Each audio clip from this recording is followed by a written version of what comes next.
I have my notes. I have jeans in your size. I don't even know if you'd like them. They're not your style. They're light blue. I'm gonna show you. Because the waist is so. You like them?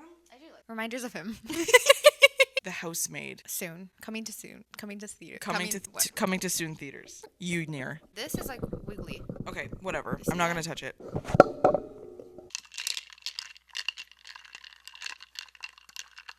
Oh, I can read. Oh my god, I'm debuting my. Debuting new Bob. I'm debuting my bob. Shout out to Vic. Dreamy hair. Dreamy hair. Dreamy does my hair. She did amazing. She did. This is a really good podcast. We're Just both in general. Keep calling is such a good podcast. I know. Steph is freshly in a relationship. Well, hi. No, tell me. Mar made me a nice coffee. She made it herself. I gave her the glass. No, we want to talk about the key to healthy relationships today. Yeah, that's our title. Yes, and I think it will be interesting because we have two different perspectives. I feel like Mar and I have a very similar idea of what a healthy relationship looks like and how to maintain one. But every relationship's different. I've been in my relationship for years, practically married. I feel married. Yeah. Jonah. You're practically cuffed. They're an old couple. I've been with my boyfriend for. Okay, I'm gonna say I don't want to say the logistics. It's almost 2 years, but if you really want to say it like that, but it's been like 7 years. Okay, I'm just no one's fighting you on it. it. I know. I just like it's so hard to explain because we've known each other for 7 years, and every single year we've like been together at some point. But just if you want to talk nonstop, then 2 almost years. 2 years. Yeah, they have a long history together. We do. So I'm just gonna say we've been in a relationship for years and years. But because it's the truth. But I've been alone for years. Yes, but now you are in a relationship. Yeah, and I would say it's a healthy relationship. And you've also been in a relationship before. And we can both bring insight into these points as to why we said these things. I was going to say some of these points are heavily inspired by things that we've like heard and just read about. That's why I have my books here.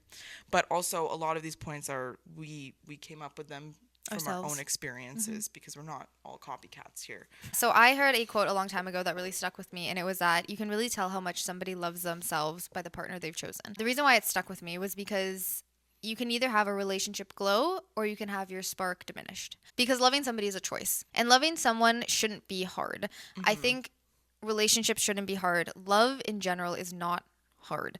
The problems that you face together are what's difficult. Life, the ups and downs is what can be extremely difficult. Yes. But your relationship should not be hard. And I think it's good to remember that loving is also a choice. Loving somebody is a choice to stay. Loving is a choice to fight. And perfection doesn't exist in anybody. It's about accepting someone's imperfections and realizing that loving somebody also means having a tolerance for them. Yeah. So with that being said. Tolerance. What do you mean by tolerance? I mean, like, obviously you're going to get, like, when I say loving someone is not meant to be hard, you're obviously going to get into disagreements. You're obviously going to fight with the person. They're going to annoy you. They're going to piss you off. But facing those problems together and also tolerating to a degree. Obviously, if your partner is horrible to you and mistreating you and taking away your spark. Yeah. That's different. You need to walk away. You need to love yourself enough to know that that is not right for you.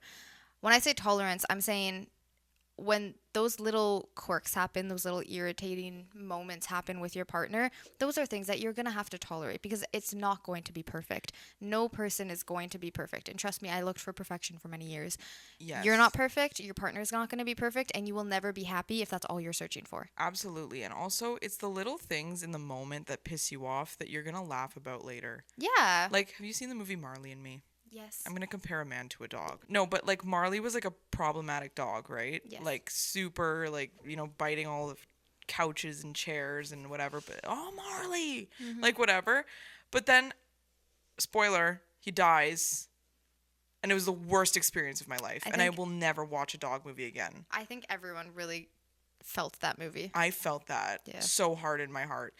But it's kind of the same thing where it's like, you're so mad at them and so many things piss you off. Like, oh, you left the toilet seat up again. Oh my God, change the toilet paper whenever, it's out or whatever.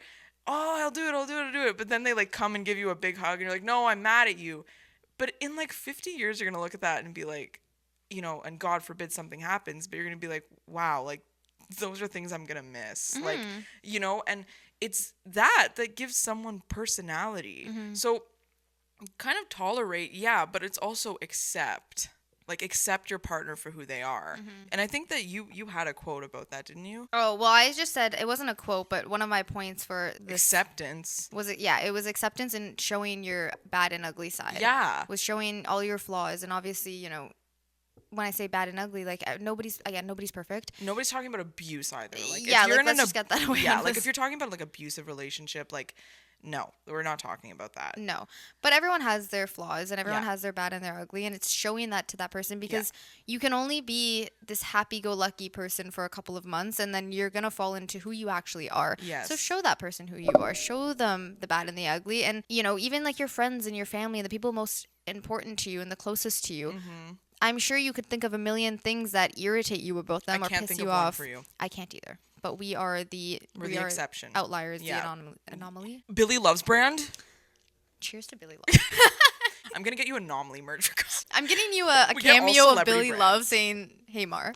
If you did that, I'm gonna do that. Honestly, arrange a meet and greet. I'm gonna DM him. Like, With my 1,000 followers, I'm gonna DM Billy it doesn't Love. matter. If Alani could reach out to me with 1.3, Billy Love can reach out to you. But yeah, Anyways, acceptance. Accepting the good and bad. Yeah. Mel Robbins released a podcast with. Okay, I'm going to get my facts right because I want to actually credit him for this. So, Mel Robbins recently did a podcast with Dr. Carl Pillemer. Anyway, and he interviewed basically a bunch of like old people. And he's also older himself, but he said one thing in the podcast that really stuck to me. And he said, the way your partner plays games says a lot about your partner. And Mel Robbins was like cards and stuff, and he's like, yeah, because if your partner is a gracious loser, that's probably a good partner. If your partner throws the chessboard and walks out of the room, that's probably not a good partner. And I was like, that's actually really true. And he said, like, observe the way your partner does every little thing in life and how they like carry themselves. And I thought that was like a really interesting. That actually reminds me fact. of, have you seen people talk about, I can't remember who said it. I've seen it on social media, and I feel like it's a video that recently popped off, but I'm gonna butcher it, but basically marry the person who, not that you would be okay getting divorced with, but who you like could see the divorce going well with. You know what I mean? Like you guys could co-parent really well. Co-parent, Yeah. or like how they would deal with arguments and fights, and also be very observant of how they end friendships and relationships in their life that aren't you. Because in a relationship, obviously, you know, you're each other's person, and they're going to show you all this love and attention. But if your partner is only being kind to you and everyone else they're an asshole to, or everyone else they mistreat, or every fight they have they're very immature with everyone around them, if you guys get into a heated argument, if you guys break up, if you guys have any problems, they're going to flip on you, because that is who their character is, and that is who they are showing you. They have a face on right now to please you, to keep you. Yeah. It's also kind of narcissistic behavior. It is. Because if you're because narcissists, they keep you in this bubble, in this cage almost, where you see all this good in them, but nobody else sees it. But you've manipulated them so much into and like you've had some experience with that. So it's like it's especially if you're in a relationship. Like I've honestly truly think I've met narcissists in my life, but I've never dated one. But like, lucky you. Yeah, no, honestly, thank God. You don't think your first boyfriend was? No, he was a sociopath. Oh, okay. Very different. Got it. Anyway, it's a really dangerous game. Like, you got to really observe how your partner acts. And I think that was one of the first things that I said to you as well, is like, how would your partner act in like a social setting? Yeah. Like, because it's like, that is so important, right? Because if they can't get along with people, there's something off. Yeah. There's something off. And what is it? And if they're rude to servers, run. Oh! I hate that. Or people who are in just customer service in general. Oh my God, absolutely I've met people not. like that. Yeah, actually, yeah, that's one really good That thing is is great- when you start talking to somebody, don't. I know obviously meeting important people in your life is a big deal, but hang out with friends. Like, yes, when you start dating somebody or talking to somebody you're interested in, go in social settings with them. Like, go don't meet isolate up. yourself. Don't isolate yourself. Go hang out with your friends, their friends. See how they interact with their own friends, because a friend group can be very telling of how your partner is. And how they interact with your friends, meeting new people. Yes, exactly. Okay, one of mine was know what you value. Otherwise, your partner will never be enough, and that's not always their fault. And I thought about that one because if you are getting into a relationship with somebody, you need to know what your standards are and you need to know what you expect out of a partner. Because if you're getting mad about something and your partner doesn't understand why because they lived their whole life that way and you lived your whole life that way, it doesn't make anybody innately wrong. But if you are going to them fully knowing that they're not what you want in some regard, and again, I need to emphasize no one is perfect. So you will not find your carbon picture perfect-esque man or woman like in anyone. It's true. Even your ideal partner will not have your ideal qualities in every single aspect.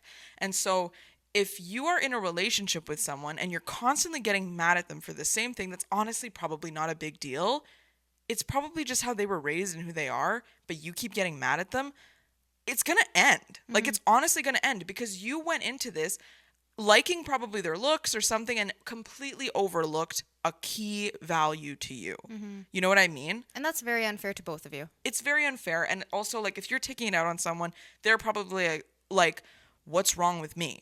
Like, they're probably thinking, what did I do to deserve this treatment when And it's, they have no again, idea. like you said, it's not that they're in the wrong or you're in the wrong. Yeah. It's just something that you value that you should know going into it. Exactly. And not bringing somebody down for just how they were raised or just because they have a little bit of a different value. Exactly. You might just not align. And it goes, again, with the perfection. I was telling Mar about my friend Nat and I had a conversation a few years ago where I was single at the time and I was talking about, you know, what I was looking for in a person. I had my checklist of my wants and my needs and what I was looking for. And we were joking about how perfection doesn't exist and they're not going to have everything, but you want them to have majority. And there's certain ones that are non-negotiables. And we compared it to going to a grocery store. If you have a grocery list of everything that you need, if you are going there knowing that, let's say you want kale, but they're out of kale, you're not going to not go to the grocery store and get everything else just because they're out of kale. Yeah. And you added to that analogy by saying sometimes things are just out of stock too. By saying some things are out of stock, that does not mean that they will never get replenished. Yes. That's exactly what I meant by saying that. Like, that analogy is so fitting because it's like if something is out of stock at a grocery store, and like you were saying too, it's not like if they're out of something, you're still gonna go into the grocery store, right? But like waiting for your partner sometimes to get it right, you have to give your partner a little bit of grace because we're all like going through the motions. And again, it's really about understanding your partner and who they are, like literally to their core. Is your partner ambitious or are they lazy? Because if you're going to wait forever, like you're going to wait forever if your partner is lazy. That's never going to happen. But if your partner is ambitious, but they're still figuring it out, then you can wait a little bit and give them some grace because you've also been in that situation too. You know what I mean? Yeah, 100%. Like Ariana Grande said in her song, I forgot what the song's called, but she said, I saw potential without seeing credentials.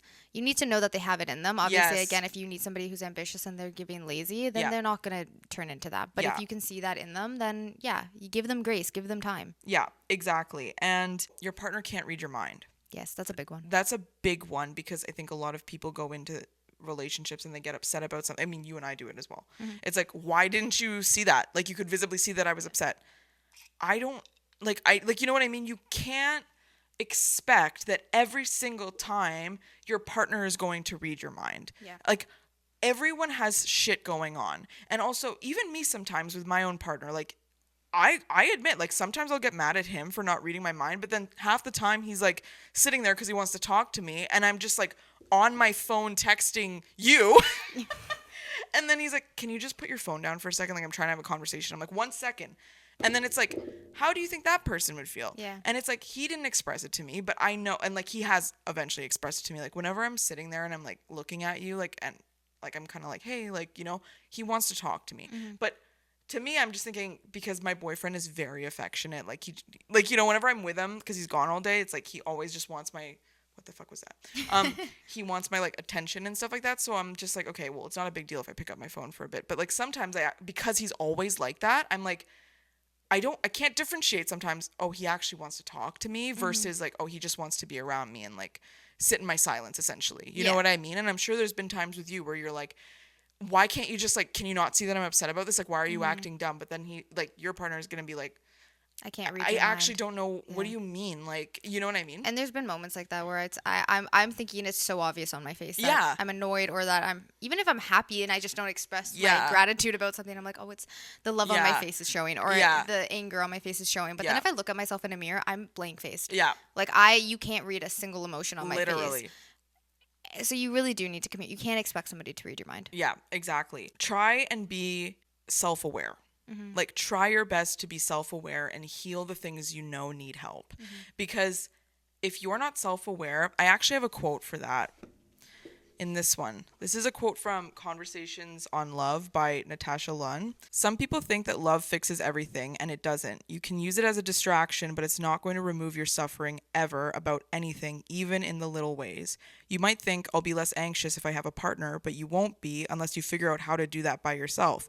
Just as having a partner is not going to solve your problems, it's not going to make you into someone else. And so I think a lot of the time people distract themselves by going on dates and like hooking up, and they think the only thing I need to be happy is to be with someone. Like, someone will give me fulfillment. And I actually put that in another thing that I said was, you can't rely on someone to make you happy. It's not their job. No. And It's not their job. Like, let's just make that clear. yeah, it's not their job to make you happy. All of that is dependent on you. So if you have all of these internal issues, and again, what we said in the last podcast, a lot of the time, those issues come out when you have a partner. You have, like, if you're single, you can be completely single and completely unproblematic. Yeah. When you have a partner, because now you are attaching yourself to someone and you are intertwining your both, like, your love languages with each other and the way that they are and the way that you are, like, there's going to be conflict. So it's how you deal with that conflict. That's what resurfaces all of these traumas and insecurities and stuff that you didn't realize you had. So whenever those moments happen, you need to take a breather and you need to be like, okay, that was not okay. That never came out of my mouth before. What happened and how do I fix it? This is a good one too. Sorry.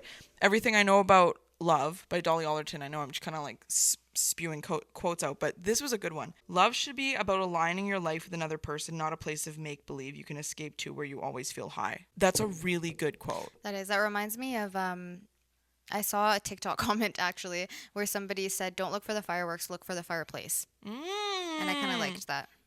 Why didn't you send that to me? I don't know. Well, Okay. I don't know. I'm sorry. I have no excuse. So sorry.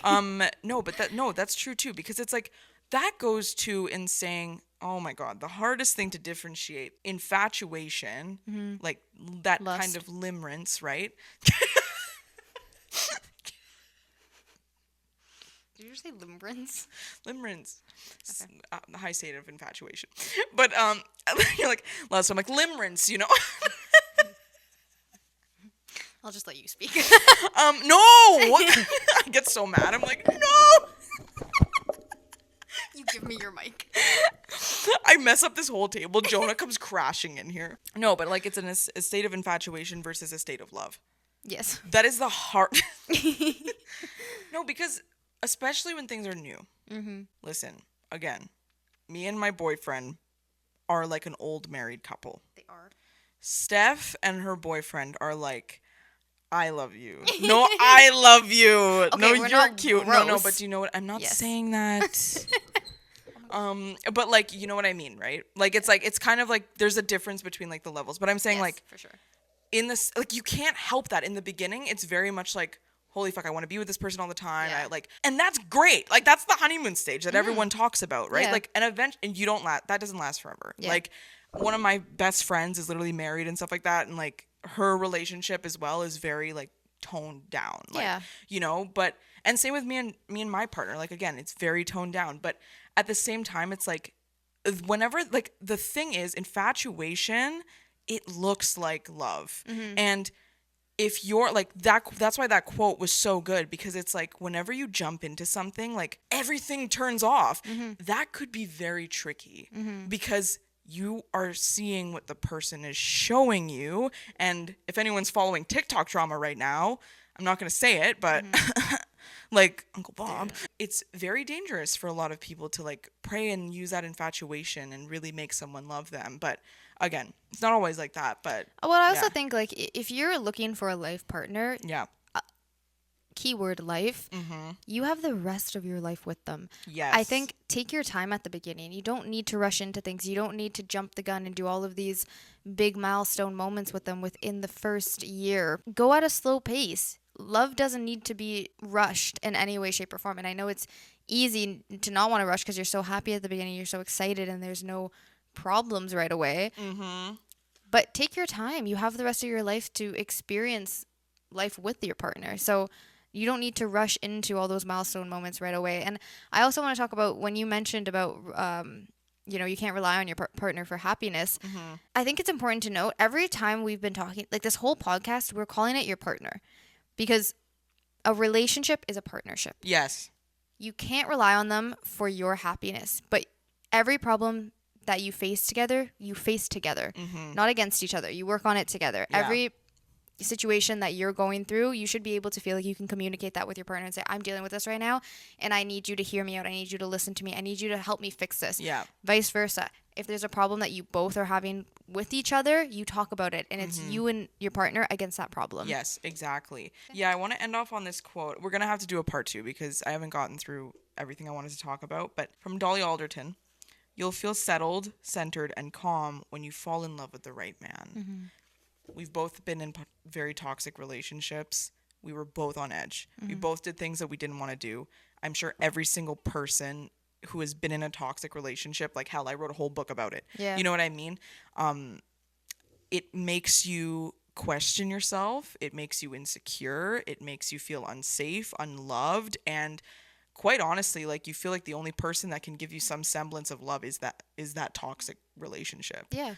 In this weird twisted way. But the right person will make you feel calm. That's the biggest thing. Sometimes even bored. Like honestly, sometimes even like, wow, there's really nothing wrong. Like there's nothing wrong. They should be your calm in a storm. Exactly. So just keep that in mind, and then we'll see you next week for part 2. Yeah, we'll do a part 2. We'll do a part 2. Good morning. Good morning. Goodbye.